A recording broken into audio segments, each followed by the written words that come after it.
Hey there everyone, I hope you're all fine. So in this tutorial we are going to learn how to change Facebook account on Call of Duty Mobile. So without further ado, let's find out.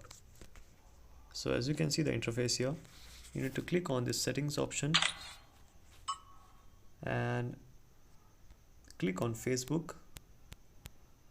So it won't work. I have already logged in through Facebook and we will see if we can change our Facebook account or not. So in order to change your Facebook account, what you need to do is you need to close the game and then restart it.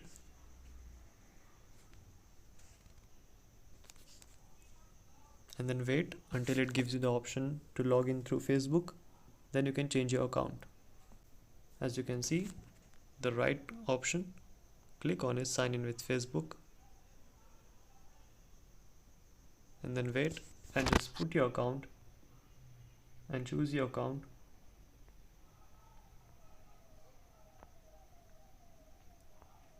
And that's how you can do it. You can just sign in through Facebook. Actually, I think there is no way to change your account and you will have to clear the data and clear the cache, so the game will be new, or you have to just uninstall it and reinstall it. That's how you can do it. So that's it for today guys. Hope you found the video helpful. See you soon. Have a good day.